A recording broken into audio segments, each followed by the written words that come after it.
Good evening सभी भाइयों को, कैसे हो आप सभी।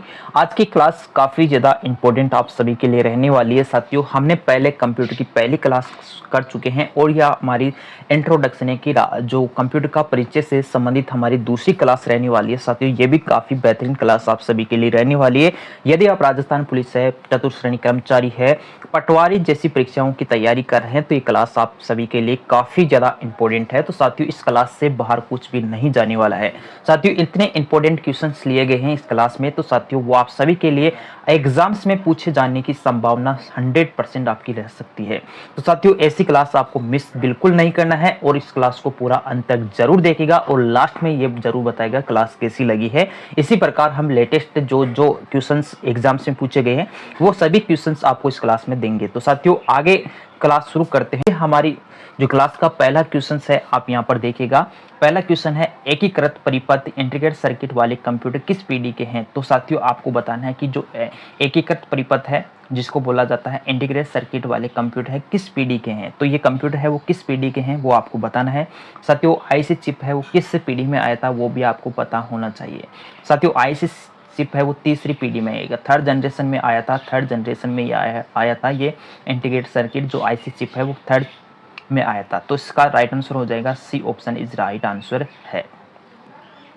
इसके बाद में बात करते हैं नेक्स्ट क्वेश्चन की ओर चलते हैं। साथियों, हमारा नेक्स्ट क्वेश्चन है, इंटीग्रेटेड सर्किट चिप पे जो आईसी है पर किसकी परत होती है। तो साथियों, चार ऑप्शन आपके सामने दिए गए हैं, इनमें से आपको बताना है कि कॉपर का है या आयरन का है, निकिल का है, सिलिकॉन का है।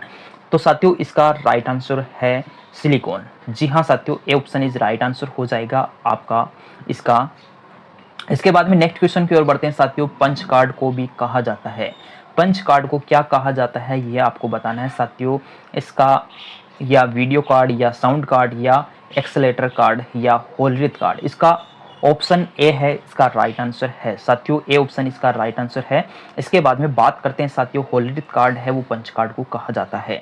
इसके बाद में सीएडी का क्या अर्थ है, सीएडी का क्या अर्थ है ये आपको बताना है कि सीएडी का अर्थ क्या है। चार ऑप्शन आपके सामने दिए गए हैं साथियों, इन ऑप्शन को देख के आप बताएगा कि सीएडी का अर्थ क्या है वो आपको बताना है। साथियों, यहाँ पर आप देख सकते हैं कई सारे यहाँ पर दिए गए हैं और इनमें से सही आंसर आपका होगा साथियों कंप्यूटर एडेड डिजाइन, यानी कि इसका ए ऑप्शन राइट आंसर है। साथियों, ए ऑप्शन इसका राइट आंसर है। इसके बाद में नेक्स्ट क्वेश्चन की ओर बढ़ते हैं। साथियों, कंप्यूटर के कार्य करने की गति को निम्न मात्रक में मापा जाता है। साथियों, कंप्यूटर के जो कार्य करने की जो गति है वो किस में मापी जाती है वो आपको बताना है। साथियों, कंप्यूटर में कार्य करने की जो गति है वो किस में मापी जाती है वो आपको बताना है। तो साथियों, ए ऑप्शन है मेगावाट है, मेगाहर्ट्ज है, 16 बिट है या मिली सेकेंड है। तो इसका राइट आंसर है साथियों बी ऑप्शन मेगाहर्ट्ज। मेगाहर्ट्ज है इसका राइट आंसर हो जाएगा।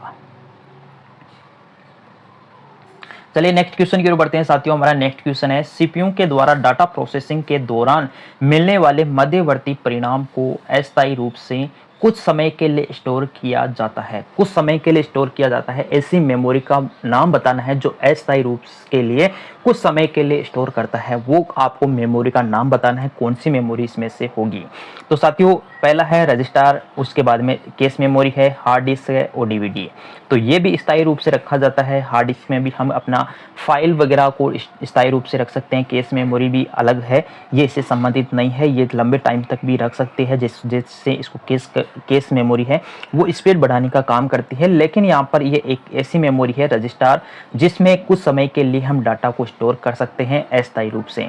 तो ये सबसे तेज मेमोरी भी यही है। साथियों, तेज मेमोरी पूछी जाती है कि कंप्यूटर की सबसे तेज मेमोरी कौन सी है, तो रजिस्टर है। तो ये इसका आपका राइट आंसर हो जाएगा। साथियों, ये आपका A option is right answer है आप सभी का। इसके बाद में बात करते हैं साथियों, नेक्स्ट क्वेश्चन की ओर बढ़ते हैं। साथियों, सबसे तेज मेमोरी होती है, तो आप सभी को मैंने बता दिया कि कौन सी सबसे तेज मेमोरी है, वो आपको पता होना चाहिए कि कौन सी मेमोरी है सबसे तेज मेमोरी है। तो इसका राइट आंसर क्या हो जाएगा साथियों, ए है सीडी, डीवीडी, रजिस्टर और ऑल ऑफ अबव, यानी कि सभी है, इनमें से कौन सा है जो तेज मेमोरी है सबसे, वो बताना है। साथियों, ऑप्शन सी इसका राइट आंसर है साथियों, रजिस्टर, ये इसका राइट आंसर है साथियों, C option is right answer हो जाएगा आपका। इसके बाद में बात करते हैं, एक माइक्रो प्रोसेसर की घड़ी आवृत्ति में मापी जाती है। तो माइक्रो प्रोसेसर की घड़ी आवृत्ति में मापी जाती है, क्या मापी जाती है, वो किस में मापी जाती है वो आपको बताना है। तो इसका राइट आंसर क्या हो जाएगा, मिनट है, एमआईपीएस है, मेगाहर्ट्ज है, नैनो सेकंड है। तो बताना है इसका राइट आंसर क्या हो जाएगा साथियों, वो आपको बताना है। तो इसका राइट आंसर साथियों हो जाएगा साथियों मेगा हर्ट्ज हो जाएगा, यानी कि सी ऑप्शन इसका राइट आंसर है साथियों मेगा हर्ट्ज। इसके बाद में बात करते हैं नेक्स्ट क्वेश्चन की ओर बढ़ते हैं साथियों। जब कंप्यूटर का मेन स्विच ऑफ करके ऑन किया जाता है तो क्या कहलाता है? जब हम कंप्यूटर का मेन स्विच ऑफ करके हम फिर से ऑन करते हैं तो वो कौन सा होगा, यानी कि कौन सी बूटिंग होगी वो आपको बताना है। कोल्ड बूटिंग होगी या वार्म बूटिंग होगी या ए बी दोनों होगी या इनमें से कोई नहीं, वो आपको बताना है साथियों। मेन स्विच ऑफ करके ऑन किया जाता है तो कोल्ड बूटिंग होगी, तो साथियों कोल्ड बूटिंग होगी, यानी कि कंप्यूटर है रीस्टार्ट होगा तो कोल्ड बूटिंग होगी। इसके बाद में इसका राइट आंसर है साथियों ए ऑप्शन राइट आंसर है इसका। इसके बाद में नेक्स्ट क्वेश्चन की ओर बढ़ते हैं साथियों। नेक्स्ट क्वेश्चन है जब कंप्यूटर को कंट्रोल अल्ट प्लस डिलीट द्वारा ऑफ किया जाता है तो ये क्या कहलाता है? तो साथियों आप सभी को पता है कि हम डायरेक्ट बंद नहीं कर रहे हैं, हम यहाँ पर इसको कंट्रोल अल्ट और डिलीट की से हम इसको रीस्टार्ट कर रहे हैं। यदि कंप्यूटर को रीस्टार्ट किया जाता है तो वो कौन सा बूटिंग होगा, यानी कि वार्म बूटिंग इसका राइट आंसर है साथियों वार्म बूटिंग। तो आगे बढ़ते हैं साथियों, हमारा नेक्स्ट क्वेश्चन रहने वाला है। यहाँ पर आप देखिएगा कंप्यूटर में बूटिंग का अर्थ क्या है। कंप्यूटर में बूटिंग का क्या अर्थ है वो आपको बताना है। कंप्यूटर को स्टार्ट करना, कंप्यूटर को बंद करना है, कंप्यूटर से प्रिंट करना है, इनमें से कोई नहीं। तो ये भी काफ़ी बेहतरीन क्वेश्चन है आप सभी के लिए। तो ये सही कई सारे एग्जाम्स में पूछा गया है कि कंप्यूटर का बूटिंग का अर्थ क्या है, क्या ये बूटिंग है, इसका बारे में आपको बताना है। तो साथियों बूटिंग का अर्थ सिंपल सी है कि कंप्यूटर को स्टार्ट करना ही कंप्यूटर का बूटिंग का अर्थ होता है। ए ऑप्शन राइट आंसर है आप सभी के लिए। इसके बाद में बात करते हैं साथियों, आपको बता दूं नेक्स्ट क्वेश्चन की ओर बढ़ते हैं साथियों। मोबाइल फोन का आविष्कार किसने किया है? ये भी सही कई सारे एग्जाम्स में पूछे गए हैं और यहाँ पर आप देखिए 4 ऑप्शन दिए गए हैं, इनमें से आपको बताना है कि 4 ऑप्शन दिए गए हैं, इनमें से राइट आंसर आपका हो जाएगा मार्टिन कपूर। मार्टिन कपूर है इसका राइट आंसर है साथियों, C option is right answer है इस क्वेश्चन का। इसके बाद में बात करते हैं नेक्स्ट क्वेश्चन की ओर बढ़ते हैं साथियों। अब अधिकांश प्रोजेक्टर में उनके इनपुट स्रोत के रूप में कंप्यूटर से केबल या वीजीए केबल का उपयोग किया जाता है। साथियों ये भी राजस्थान पुलिस कांस्टेबल भर्ती परीक्षा में पूछा गया सवाल है, 2022 में पूछा गया है। यानी कि इस क्वेश्चन का आंसर क्या हो जाएगा कि ऐसा जब हम प्रोजेक्टर में उनके इनपुट स्रोत के रूप में कंप्यूटर से केबल या वीजीए केबल का उपयोग किया जाता है तो कौन सा ये होता है वो आपको बताना है। तो साथियों HDMI होता है, इथरनेट होता है, PS2 होता है या ऑडियो होता है। तो इसका राइट आंसर है साथियों HDMI हो जाता है साथियों। ए ऑप्शन इसका राइट आंसर है इस क्वेश्चन का।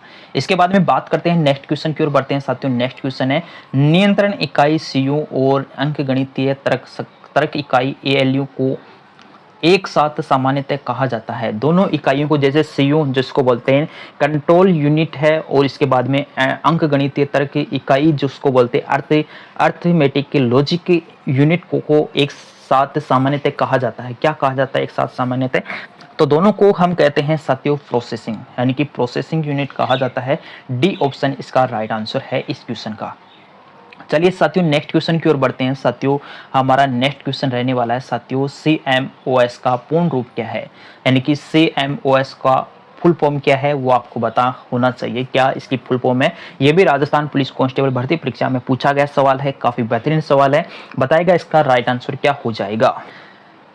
कॉम्प्लेक्स मेटल ऑक्साइड सेमीकंडक्टर या complementary metal oxide semi processor या कॉम्प्लीमेंट्री मेटल ऑक्साइड सेमीकंडक्टर या complex metal oxide semi processor, क्या इसका राइट आंसर हो जाएगा? तो साथियों इसका C option is right answer है इस क्वेश्चन का। CMOS का पूर्ण रूप है जिसमें कॉम्प्लीमेंट्री मेटल ऑक्साइड सेमीकंडक्टर इसका राइट आंसर है। सी ऑप्शन इसका राइट आंसर हो जाएगा साथियों आप सभी के। तो इसके बाद में बात करते हैं साथियों, आपको बता दूं ALU का पूर्ण रूप क्या है, ALU का फुल फॉर्म क्या है वो आपको बताना है। तो इसका राइट आंसर है साथियों, मैंने पहले ही बताया है कि ऐसे क्वेश्चंस आया था पीछे पूछा गया ALU का फुल फॉर्म क्या है, तो इसकी अर्थमेटिक्स लॉजिक यूनिट, यानी कि सी ऑप्शन राइट आंसर है इस क्वेश्चन का। इसके बाद में नेक्स्ट क्वेश्चन की ओर बढ़ते हैं साथियों। नेक्स्ट क्वेश्चन है ऑडियो सिग्नल आउटपुट करने के लिए इनमें से किस पोर्ट का उपयोग किया जाता है? साथियों आउटपुट करने के लिए इनमें से किस पोर्ट का उपयोग किया जाता है तो वो आपको बताना है। 17 नंबर क्वेश्चन है वो आपको बताना है, क्या इसका राइट आंसर हो जाएगा साथियों। चलिए बताना है इसका क्या आंसर हो जाएगा। तो PS2 है या LAN है, HDMI है या DB25 है। तो बताइएगा इसका आंसर क्या हो जाएगा। यानी कि पोर्ट करने के लिए, पोर्ट का उपयोग करने के लिए किया जाता है, किसका उपयोग किया जाता है पोर्ट करने के लिए, यानी कि एक पिन होती है, HDMI पिन होती है, वो आपको इसमें इंसर्ट करना होता है। तो इसका सी ऑप्शन राइट आंसर है इस क्वेश्चन का। बात करते हैं नेक्स्ट क्वेश्चन की ओर बढ़ते हैं साथियों। इनमें से किस जनरेशन के कंप्यूटरों में पहली बार उनके सीपीयू में इंटीग्रेटेड सर्किट का उपयोग किया गया है। साथियों पहली बार इंटीग्रेटेड सर्किट का उपयोग कौन सी पीढ़ी में किया गया है वो आपको बताना है। ये राजस्थान पुलिस कांस्टेबल भर्ती परीक्षा में पूछा गया सवाल है। ये भी काफी बेहतरीन सवाल है। साथियों पहली जनरेशन है, तीसरी जनरेशन है, फोर्थ जनरेशन है, दूसरी जनरेशन है। तो आपको बताना है साथियों इसका आंसर क्या हो जाएगा। तो आपको सभी को बताया है, मैंने पहले ही बताया कि आईसी चिप है वो कौन सी जनरेशन में आया था, थर्ड जनरेशन में। तो साथियों थर्ड जनरेशन में आया है, तीसरी जनरेशन में आया है। इसका आंसर है वो तीसरी जनरेशन हो जाएगा। इसके बाद में नेक्स्ट क्वेश्चन की ओर बढ़ते हैं साथियों। हमारा नेक्स्ट क्वेश्चन है इनमें से कौन कंप्यूटर के सीपीयू का भाग नहीं है। कंप्यूटर का सीपीयू का भाग नहीं है वो आपको बताना है साथियों। आपको बता दूं एएलयू तो कंप्यूटर का भाग है, और कंट्रोल जो सीयू कंट्रोल यूनिट है सीयू है वो भी एक कंप्यूटर का भाग है। मुख्य मेमोरी है ये भी कंप्यूटर का भाग है। लेकिन माउस है एक आउटपुट डिवाइस है। ये माउस है वो आउटपुट डिवाइस है, माउस को अलग हटा के रख सकते हैं, लेकिन यहाँ पर इनमें से किसी भी यूनिट को हम हटा नहीं सकते हैं सीपीयू से। तो इसका आंसर है डी ऑप्शन राइट आंसर हो जाएगा। इसके बाद में नेक्स्ट क्वेश्चन की ओर बढ़ते हैं। सीपीयू का वह भाग जो तार्किक संक्रियाएं लॉजिकल ऑपरेशन निष्पादित करता है उसे क्या कहते हैं।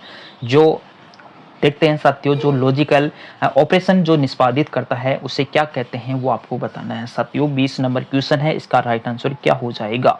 तो इसका जो तार्किक संक्रियाएं हैं, जो तार्किक गणनाएं हैं वो करता है एएलयू, यानी कि अर्थमेटिक लॉजिकल यूनिट है ये करता है। इसका ऑप्शन बी राइट आंसर है इस क्वेश्चन का।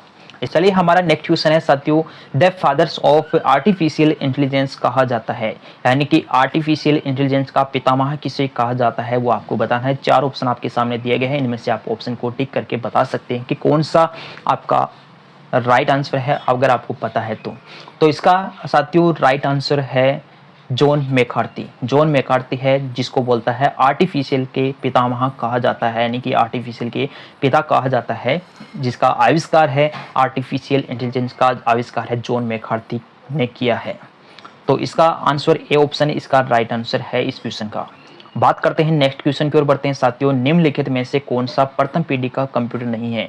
प्रथम पीढ़ी का कंप्यूटर नहीं है वो आपको बताना है साथियों। 4 ऑप्शन आपके सामने हैं। तो प्रथम पीढ़ी के जो कंप्यूटर की मैं बात करूँ तो यहाँ पर आप देखिएगा कई सारे कंप्यूटर दिए गए हैं। तो इसमें से आपको बताना है कि प्रथम पीढ़ी के जो एनिक कंप्यूटर है प्रथम पीढ़ी का कंप्यूटर है, और यूनिवेक कंप्यूटर है ये भी प्रथम पीढ़ी का है, IBM 701 है ये भी प्रथम पीढ़ी का कंप्यूटर है। लेकिन यहाँ पर पीढ़ी सेकंड है ये नहीं है। इसका राइट आंसर हो जाएगा साथियों बी ऑप्शन इसका राइट आंसर है इस क्वेश्चन का। चलिए नेक्स्ट क्वेश्चन की ओर बढ़ते हैं साथियों। हमारा नेक्स्ट क्वेश्चन है IBM 1401 क्या है। IBM 1401 क्या है, ये कौन सी पीढ़ी का कंप्यूटर है वो आपको बताना है। तो IBM 1400 ये कौन सी पीढ़ी का है। तो IBM 1400 है। 701 तो आया था साथियों, IBM 701 आया था पहली पीढ़ी में, और सेकंड पीढ़ी में आया था 1401, यानी कि ये है सेकंड पीढ़ी का, यानी सेकंड पीढ़ी का ये कंप्यूटर है। इसका ऑप्शन बी राइट आंसर है। नेक्स्ट क्वेश्चन की ओर बढ़ते हैं साथियों। पेन ड्राइव कनेक्ट होती है, पेन ड्राइव है वो किस में कनेक्ट होती है वो अभी आपको पता होना चाहिए कि कंप्यूटर में पेन ड्राइव है हम कहाँ पर कनेक्ट करेंगे वो भी आपको पता होना चाहिए। तो साथियों इसका आंसर क्या हो जाएगा। 4 ऑप्शन आपके सामने दिए गए हैं, बताएगा इसका क्या आंसर है। तो साथियों USB पोर्ट में पेन ड्राइव को हम कनेक्ट करते हैं। तो इसका आंसर है साथियों ए ऑप्शन।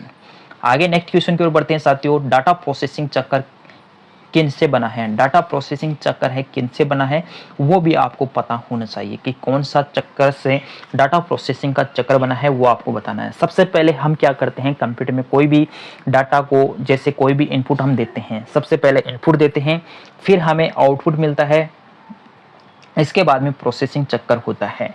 ये होता है साथियों इसका डाटा प्रोसेसिंग का चक्कर। बी ऑप्शन आपका आंसर हो जाएगा। तो सबसे पहले इनपुट दिया जाता है, फिर प्रोसेस होता है, फिर आउटपुट मिलता है, ये प्रोसेसिंग का चक्कर बनता है। इसके बाद में बी ऑप्शन इसका राइट आंसर है साथियों। इसके बाद में नेक्स्ट क्वेश्चन की ओर बढ़ते हैं। सुपर कंप्यूटिंग के पिता के रूप में किसे जाना जाता है? सुपर कंप्यूटर के पिता के रूप में किसे जाना जाता है? ये भी राजस्थान एलडीसी परीक्षा में पूछा गया है। ये भी काफी बेहतरीन सवाल है। तो सुपर कंप्यूटर के पिता किसे कहा जाता है? तो ए ऑप्शन इसका राइट आंसर हो जाएगा साथियों। ए ऑप्शन इसका राइट आंसर है सेमूर क्रे। ए ऑप्शन राइट है। इसके बाद में नेक्स्ट क्वेश्चन की ओर बढ़ते हैं साथियों। भारत के प्रथम स्वदेशी माइक्रो प्रोसेसर का नाम क्या है? यानी कि भारत के प्रथम स्वदेशी माइक्रो प्रोसेसर कौन सा बना था, किस नाम से बना गया था, वो आपको बताना है साथियों। यहाँ पर 27 नंबर क्वेश्चन है। 4 आपके सामने ऑप्शन दिए गए हैं, बताएगा इसका आंसर क्या है। तो इसका राइट आंसर है साथियों शक्ति। शक्ति है जो स्वदेशी प्रथम माइक्रो प्रोसेसर है, शक्ति। सी ऑप्शन राइट आंसर है इस क्वेश्चन का। चलिए नेक्स्ट क्वेश्चन की ओर बढ़ते हैं साथियों। नेक्स्ट क्वेश्चन है यूएसबी पोर्ट का तात्पर्य क्या है? यूएसबी पोर्ट का तात्पर्य क्या है, यानी कि यूएसबी का फुल फॉर्म क्या है? आपसे शॉर्ट फॉर्म भी पूछा जाता है कि आपकी शॉर्ट फॉर्म कौन कौन सी, क्या क्या कंप्यूटर में यूज होती है। ये 1-2 सवाल इससे पूछे जाते ही हैं आपके एग्जाम्स में। तो यूएसबी है, जैसे सीपीयू का फुल फॉर्म है, एएलयू का फुल फॉर्म है, ये आपसे हर एक बार एग्जाम्स में पूछे जाते हैं। तो यूएसबी का फुल फॉर्म क्या है वो आपको बताना है साथियों। इसका आंसर क्या हो जाएगा? तो इसका राइट आंसर हो जाएगा universal serial bus port. B option right answer है इस क्वेश्चन का। चलिए नेक्स्ट क्वेश्चन की ओर बढ़ते हैं साथियों। नेक्स्ट क्वेश्चन है मल्टीमीडिया होता है साथियों। मल्टीमीडिया क्या होता है वो आपको बताना है। मल्टीमीडिया जिसमें आपको बोला जाता है या तो ऑडियो भी हो सकता है मल्टीमीडिया, और वीडियो भी 10 जो होता है वो भी मल्टीमीडिया की श्रेणी में आता है। ए और बी दोनों इसका राइट आंसर है साथियों। C option is right answer है इस क्वेश्चन का। इसके बाद में नेक्स्ट क्वेश्चन की ओर बढ़ते हैं साथियों। चिप्स को बनाने के लिए निम्न में से क्या काम में लिया जाता है? चिप्स को बनाने के लिए निम्न में से क्या काम में लिया जाता है वो आपको बताना है। कंट्रोल बस या कंट्रोल यूनिट या पेरिटी यूनिट और या सेमीकंडक्टर। तो इसका आंसर है साथियों बी ऑप्शन आंसर है इस क्वेश्चन का। सेमीकंडक्टर का काम में लिया जाता है चिप बनाने में। चलिए नेक्स्ट क्वेश्चन की ओर बढ़ते हैं साथियों। जीआईजीओ का क्या तात्पर्य है? जीआईजीओ का क्या तात्पर्य है, इसकी फुल फॉर्म क्या है? जीआईजीओ का फुल फॉर्म क्या है, ये भी सूचना सहायक परीक्षा में पूछा गया सवाल है। तो इसका राइट आंसर है साथियों गार्बेज इन गार्बेज आउट, यानी कि गार्बेज इन गार्बेज आउट इसका राइट आंसर है इस क्वेश्चन का। बी ऑप्शन राइट आंसर है इस क्वेश्चन का। तो साथियों ये है कंप्यूटर के बेहतरीन क्वेश्चंस जो आपके एग्जाम्स में पूछे जाने की संभावना है। तो साथियों ऐसे क्वेश्चन को आप बार बार पढ़िएगा जो एग्जाम्स में पीछे एग्जाम्स में पूछे गए हैं, और आगे एग्जाम्स में ऐसे क्वेश्चन आपके बनने वाले हैं। तो साथियों क्लास अच्छी लगे तो क्लास को लाइक जरूर कर देना, और पहली बार आप चैनल को विजिट किए तो चैनल को जरूर सब्सक्राइब कर लीजिएगा।